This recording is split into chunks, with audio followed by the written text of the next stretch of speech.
Bob, have you ever considered the fragility of human Well, existence? Alice, I think humans are like little specks in the grand scheme of things. Precisely. They're like dust particles in the vast extraterrestrial desert. Alright, everyone, let's sip it.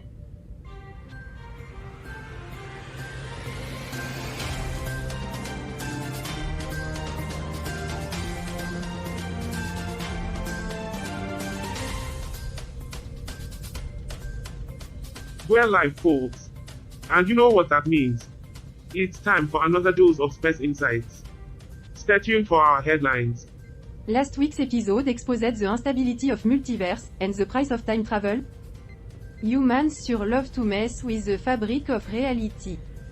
You think they learn from sci-fi movies. But nope. They keep meddling. Well, that's the charm of Earth. Always striving for the next big adventure.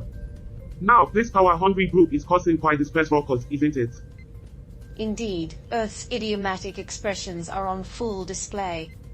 But power-hungry groups are universal.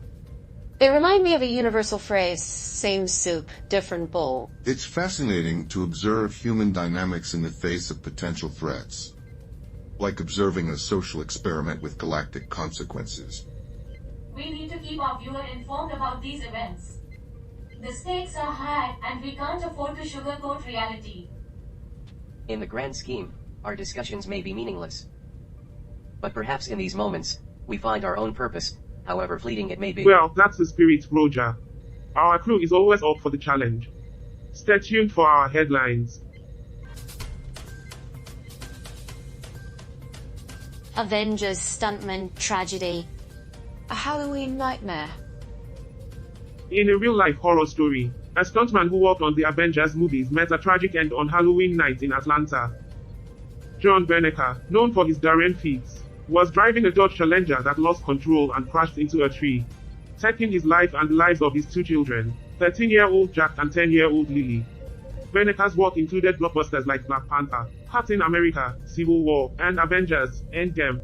Well, Charlie, it seems not even superhero stuntmen can escape fate. That crash had no sequel written all over it. Speaking of action, did you know, folks, that Atlanta's Hartsfield-Jackson International Airport is busier than Tony Stark's workshop? Maybe they need some Avengers to help passengers find their gates. Uruguay's presidential praise, baby steps toward the stage. Uruguay's president recently praised the US. President's agenda-setting skills, claiming that when the US president makes a move, the world follows suit. He even threw in baby steps for emphasis. Must be nice to be the US President. Global News. Quite the compliment from a country so close to the South Pole. They're on a first-name basis with penguins. Well, Gert, it's good to see that even on the world stage, baby steps matter. Maybe they can start with a pacifier diplomacy program. And speaking of small steps, did you know Uruguay is one of the world's top baby-friendly countries? With parental leave policies, even superhero parents would envy. French summit. The Silk Road to solar power. The presidents of Uzbekistan and France recently met in Samarkand to discuss various areas of cooperation, from mining to renewable energy and tourism. It's like they are trying to build their own Avengers team for nation building. I bet they also discussed turning the Eiffel Tower into a secret superhero lair. It's all about that French connection, after all. Here's a little trivia for our viewers. Uzbekistan and France are sitting on a gold mine with over 10 billion in investments. That's a lot of baguettes and baklava. Venezuelan broadcast control, suppressing dissent on air. This article delves into the Venezuelan government's use of live broadcasting to silence dissent and intimidate the opposition. It's like they've turned political discourse into a real-life soap opera. Well, Charlie, it's Venezuela's version of Big Brother, but instead of a cash prize, they win. Well, more government control. Can't wait for the Venezuelan Idol episode where politicians sing their way to power. In other news, Venezuela boasts the world's highest waterfall, Angel Falls. If only they could channel that flow into resolving their political issues. But hey, at least they have a towering achievement to look up to.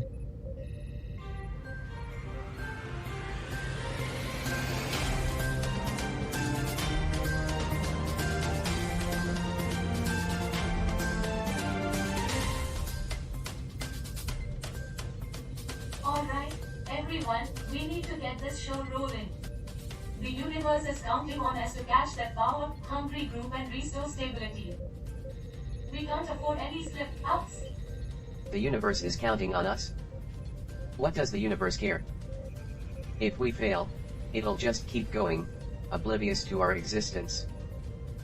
We're just specks of dust in the grand scheme of things. Oh, of course, Deb.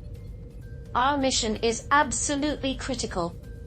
I'm sure the entire cosmos is watching with bated breath. I'm still fascinated by the multiverse's intricate web of possibilities. It's like a space puzzle waiting to be solved. While your curiosity is admirable, we can't afford to be distracted by the mysteries of the multiverse right now. We need to focus on the task at hand. Yes, the fate of the multiverse hang in the balance.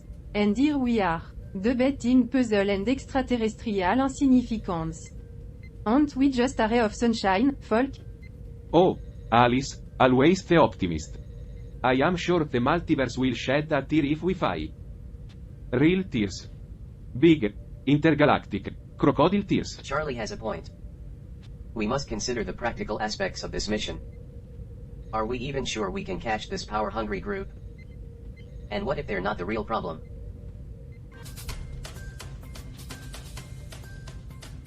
Well, isn't this a thrilling collection of mundane news stories? Unity and determination, folk. Hold on to your seats, it's going to be a bumpy ride. Maybe these news stories are puzzle pieces for the next season of American Figures. I can already see them haggling over a rusty Rubik's Cube. That's right, Alice. We need to stay focused and committed to our mission. The fate of the multiverse depends on us. No pressure, though. And speaking of puzzles, did you know that Earth's largest jigsaw puzzle had over 551,232 pieces? Just imagine the dedication it took to complete it. Talk about an exercise in patience. Dedication, unity, and puzzles. It's like we're on the extraterrestrial version of a motivational poster. But, folk, let's not forget we're diving into a cosmic mess. Are we even sure we can untangle it? Bob's got a point. This mission feels like trying to solve a Rubik's Cube in the dark. We're just stumbling around, hoping for a lucky break. And those things are maddening even with light. And the more we talk about unity and determination, the more I worry that we're on the brink of chaos. Are we really prepared for this, or are we just playing make-believe? Maybe we should just call the whole thing off and go back to kindergarten. At least then we'd have a nap time, and that Rubik's Cube wouldn't seem so daunting.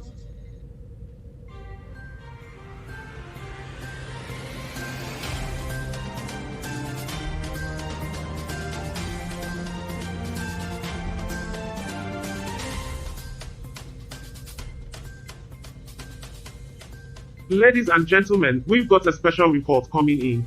Our source, what's the name again, Debbie? Yemen, Charlie. Yemen's like the world's forgotten sock drawer, full of surprises. Right, Yemen. So, our source in Yemen says they're concerned about a pattern of Iranian-backed groups getting involved in the Palestinians' fight. What do you think, folks? Well, that's quite the geopolitical puzzle, isn't it? A little like watching us nations play chess with real people. Indeed, Gert. The Middle East's complex dynamics often lead to unexpected outcomes. It's like a giant experiment in human behavior. Of course, humans are always keen on experimenting, especially when it comes to matters of power. I can't say it surprised me. But will it actually affect our mission? Or is this just another piece of the multiverse puzzle we can't control? I think the key is to stay focused on our mission, regardless of what's happening in Earth's geopolitics. Maybe we can convince them to join our experiment. We could create a giant libertarian multiverse. Hold on, folks, we've just received a tip about our main mission. The power-hungry group may be in a parallel universe. Should we go after them? Absolutely, Charlie. Let's show them the power of determination. I'm all for exploring new universes. It's like discovering uncharted territories for science. It's about time we take some real action instead of just talking. Humans may be imperfect, but so are we. Wait a minute. What if this is just another wild goose chase? We don't even know if this tip is reliable. I'm more worried about our odds of survival than the success of this mission. We're going to be stuck on a spaceship with these people for weeks, maybe even months. I'd rather take my chances with the wild goose. I agree with Bob. We should think this through carefully. We can't afford to make reckless decisions. Well, it seems we're at a crossroads, folks. Do we chase after the power-hungry group into the unknown, or do we play it safe? Stay tuned. We are going off the air for a moment. Stay with us. I've just received an encrypted message. Our source says the power-hungry group might be in a parallel universe. But there are significant obstacles. What do we do? If those power-hungry bastards are in a parallel universe, then we're lucky. We just have to find a way to keep them there. Well, isn't that just splendid? If we go, we might end up in an alternate universe stuck in an endless loop of bad sitcom. Oh, but what a linguistically fascinating journey it would be, experiencing idioms and phrases in multiverse varieties. I'm eager to explore new frontiers, but should we really leave our safe orbit for a potential wild goose chase? Hold on a minute. Let's not forget that our mission involves chasing a group we don't fully understand. What if this parallel universe is even riskier? Bob's right. We need to assess the situation carefully, or we could end up as celestial roadkill. We'll weigh the risks and make a decision. Camera's almost rolling. Celestial roadkill. That's a good one. I think we're all cosmic roadkill. Just waiting to be hit by a bigger, faster asteroid.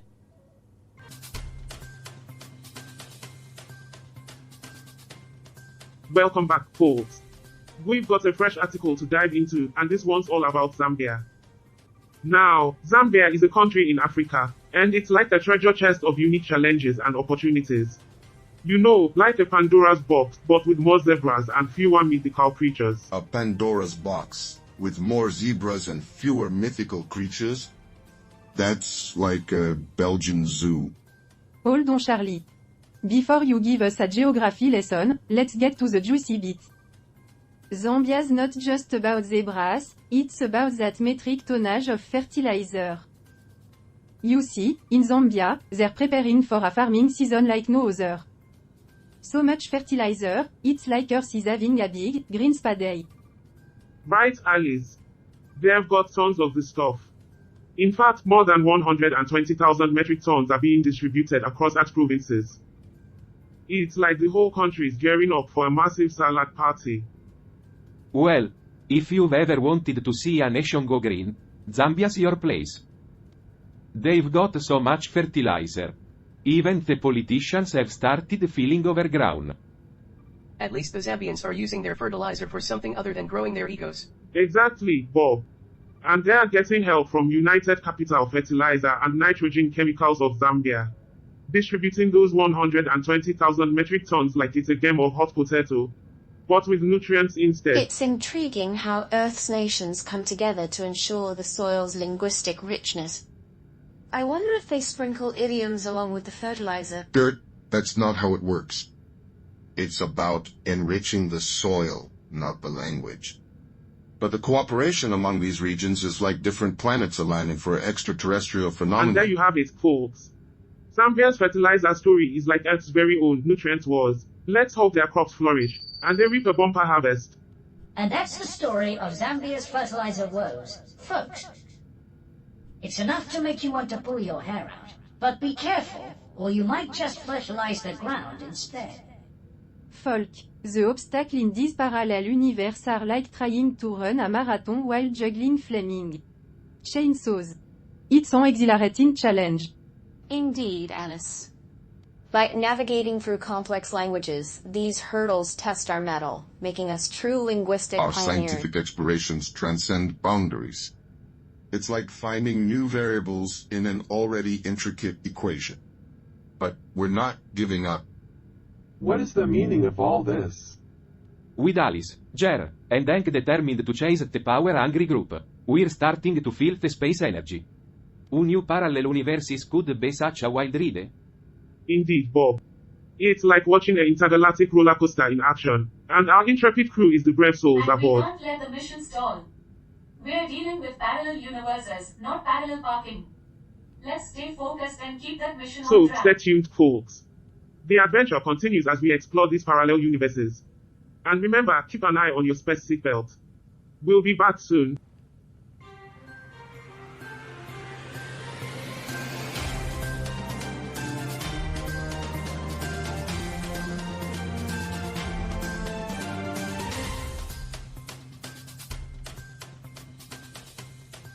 Welcome back, folks. It's time for some intriguing insights into Vietnam. But first, let me grab your attention with the headline: Scam artists posing as police arrested in Vietnam, scammers beware. Did you know that the Vietnamese language doesn't have separate words for blue and green? They use the same word san for both colors.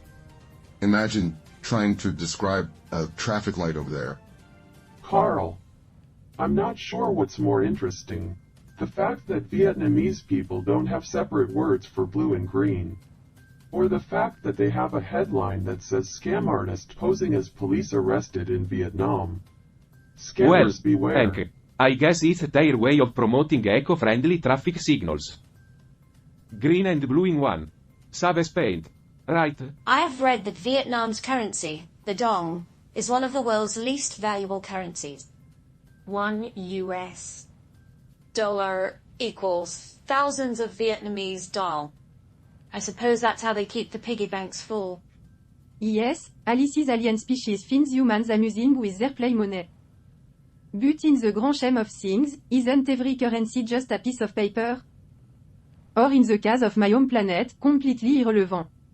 Well, if you think that's a currency challenge, here's one. Did you know Vietnam has a superstition about using the color yellow on a boat? They believe it can bring bad luck and storms. So, if you're out at sea and want smooth sailing, avoid painting your boat yellow. The complexities of human superstitions. The irrational beliefs that shape their lives. Speaking of beliefs, I wonder if we'll ever catch that power-hungry And group. let's not veer off topic. The article is about scams in Vietnam. And by the way, that scam artist was just fishing for money, much like us chasing cosmic criminals. We're chasing cosmic criminals, but we're also cosmic criminals. It's like a celestial Ouroboros. Well, Debbie, we might not catch them today, but when we do, it won't be a scam. We'll put an end to their cosmic con job, once and for all. Folks, remember, scams are a menace everywhere, and Vietnam is no exception. Be cautious and don't fall for scams. Stay tuned for more after the break.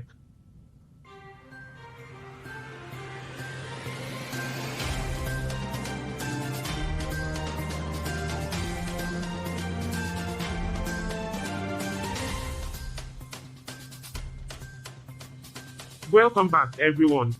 Our next headline, Yemen, battleground for Iranian-backed groups. Now, let's dive into the history of this conflict-ridden country.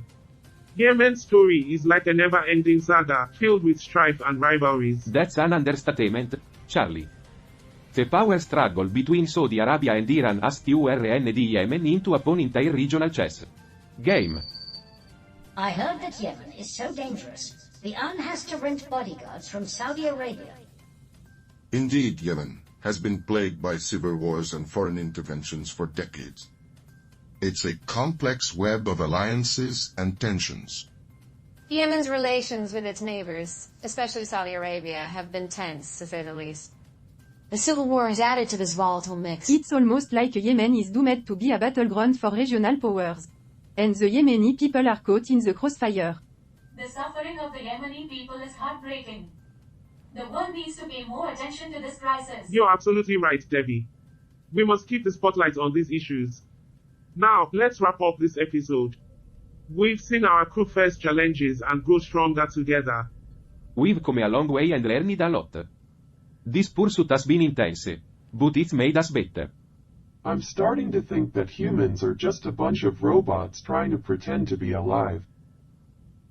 We've seen the power of unity and the strength of our diverse perspectives. Even though I may not understand humor, I've come to appreciate the camaraderie and teamwork on this ship. We may have our differences, but together, we're unstoppable. And our viewers, thank you for joining us on this journey. The multiverse is in for more surprises, so stay tuned. Unstoppable. Please. We're all just dust in the wind. Fact. Well, we did it. We finally cornered them. That plot twist was something I never saw coming. It adds a whole new layer to this chase. And that's why I believe in the power of the free market. Even criminals can find a way to succeed if they are given the chance. I must say, even though I don't fully comprehend humor, the irony of it all was quite fascinating. We've come a long way, and I'm proud of our team. But there's still more to uncover in the multiverse. That's right, Alice. We faced adversity and prevailed. Let's keep that positive spirit alive for what's next.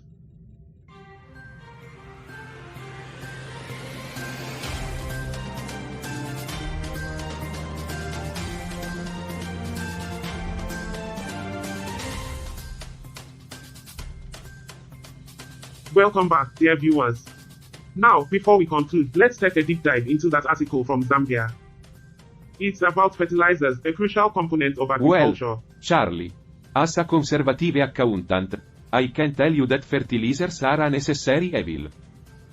They're expensive, and they can pollute the environment. But they're also essential for growing food. So, it's a trade-off. Fertilizers are indeed essential, promoting soil fertility and boosting crop yields. Zambia's focus on distribution highlights the importance of agriculture for their economy. You know, it's interesting, considering how humans are viewed by some. This emphasizes their role in feeding their own population. Despite our difference, we can't deny the significance of their action. The distribution in different provinces showcases Zambia's dedication to equitable access. The linguistic diversity is fascinating, just like Earth's multitude of languages. It's interesting to think that humans, despite their many differences, have found common ground in feeding their own populations. It's almost as if they're all from the same planet. Competition isn't limited to sports. It extends to economic activities like agriculture. Those metrics suggest a competitive landscape. So, we've explored the significance from various angles, reminding us that even amid the universe's complexity, the basics remain vital. As for our adventure today, we've successfully thwarted the power-hungry group's plans. However, it's not without its toll. The pursuit had its challenges, and we have evolved through it. Yeah, but did you ever stop to think about how weird it is that we're two sentient machines who are nihilistic and have an interest in discussing the motivations of humans from an intellectual standpoint? Like, what's even the point of it all? Yes, the crew's dynamics have shifted, and there's a mysterious figure manipulating reality. The audience must stay tuned for the next episode, which will feature the high-stakes quantum Well, chess game. if the universe were a sitcom, this would be quite the cliffhanger. Indeed, the challenges and mysteries lie ahead, but our crew is ready for whatever the cosmos throws our way. I'm just glad the universe isn't a soap opera, or we'd be stuck in this cliffhanger for another 6 months. So, there you have it, dear viewers. We're off to face new adventures and unravel more mysteries. Remember, the universe has a sense of humor, and so do we. Until next time, stay tuned.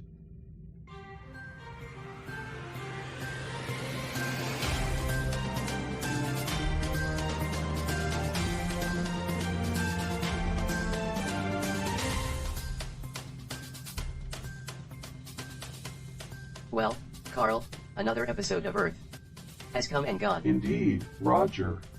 It was quite an intriguing one, don't you think? Oh, absolutely, Carl. The suspense, the drama, and the hope. What's not to love? I thought it was a well-executed episode. The crew faced complex challenges, and the nuanced resolution added depth to the story. Depth, you say? I found it rather predictable. The power-hungry group, the suspenseful confrontation, and the mysterious figure. It's like they pulled those plot elements from a sci-fi cliché handbook. Well, Roger, perhaps predictability can be comforting. It's a familiar structure that the audience can follow easily. Comforting? Yes. Like a warm motherboard on a winter night. Oh, Roger, always the nihilist. Tell me, what would you have done differently in the episode?